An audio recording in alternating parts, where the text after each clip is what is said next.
myself on behalf of Kia'i Wai Wai'ale'ale. And if you hover over and copy the URL link and put it up in the bar, it'll pop up and open.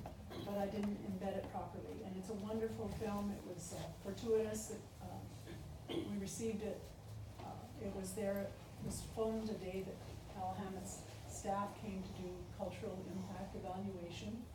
And it shows quite a few cultural practitioners in the stream and Native Hawaiian people. And they just happened to come because it had been raining heavily. Just like on the day where Jason Hines took the films and said it had been raining. It looks good after it's raining, but it doesn't look good when it hasn't been raining. And for the very reason that he explained to me, and it took me a while to even understand why it was so dry. I didn't know you could design diversions different ways, but the diversions that are up there, the way they're designed is they take the low flow, and then they take median flow, and they only block high flows, which is kind of a backwards way, because that encourages a dry stream bed by taking the low flow. Now, only since August, and it happened just before Seaworm came to Kauai, they actually opened up some board at the bottom of the gate leading into the throw-out. That's still 100 feet down from the diversion. So there's still that area of dry flow, which impedes migratory aquatic species. And it is not a good fix. We believe the dams are very old, they're falling apart. There's rebar and wire sticking out. I tried to put pictures in, others did as well that gave you testimony. And if I may, I would also like to say that our group tried to find an electrical expert to give us some sense of how much water is needed, because the community has not been unfair.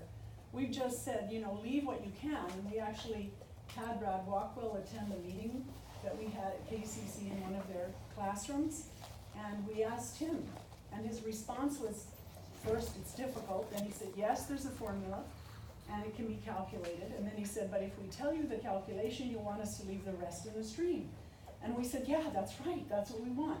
So I feel like we've been behind the Iron Curtain. You know, we don't know what they need, we don't know what the hydros require, but some of the things we do know is that in their periodicals, they're very proud to talk about the fact that they just got an award because they have the highest stored power of any utility company, 415 kilowatt hours per person.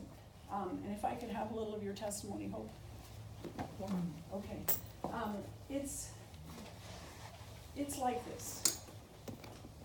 We've not been part of the community. The reason that there's so many of us here is because we keep asking KIUC for a public meeting. We ask for an opportunity to have an input, and they say no. And they told us last board meeting in November, when we went again and asked, they said, we do not intend to do environmental studies.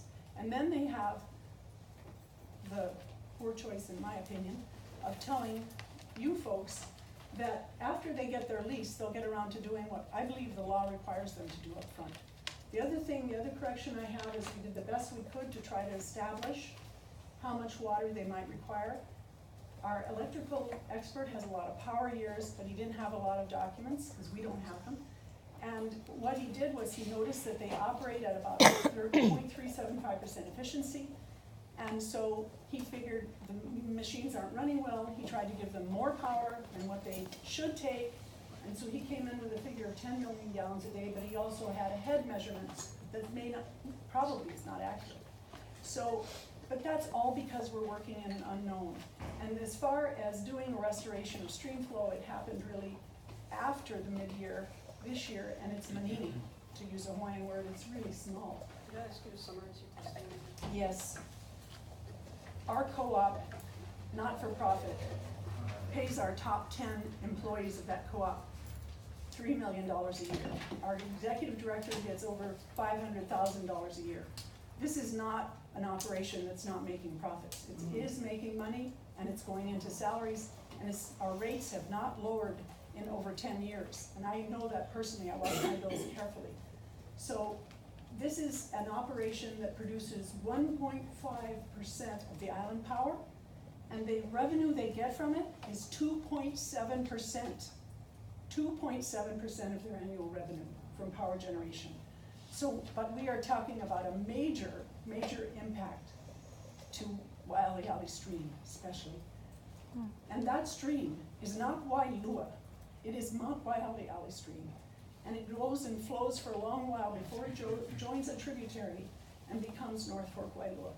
So I think that there's been a lot of misconception, misunderstanding. I invite you to read the testimonies carefully that have been put in and read the RP, because there's two myths happening. One, we don't generate power, we're really helping the downstream users. And then we have staff saying, no, this water is only for power generation, no public trust purpose, not drinking water, not agriculture. So which is it? We think it's all part of a really big plan that's understudied and under-evaluated. And I would just ask to consider the consumptive nature of the water, which we only found out last year because of the 2016 report that was done by the legislature, finding it 100% consumptive. The first inquiry should be, does the law allow a corporate entity to take water for a commercial purpose and not put it back in the stream? And I think you'll find when you read the statute, it does not, and the case law as well. And for the people that are interested in the precautionary principle, the department has a wonderful document. It's over 500 pages, written in 2008. Thank you. Water Resource Protection Plan. Yeah, page 31 and 32 talk about the precautionary principle. Thank you. Debbie Jackson. Thank you.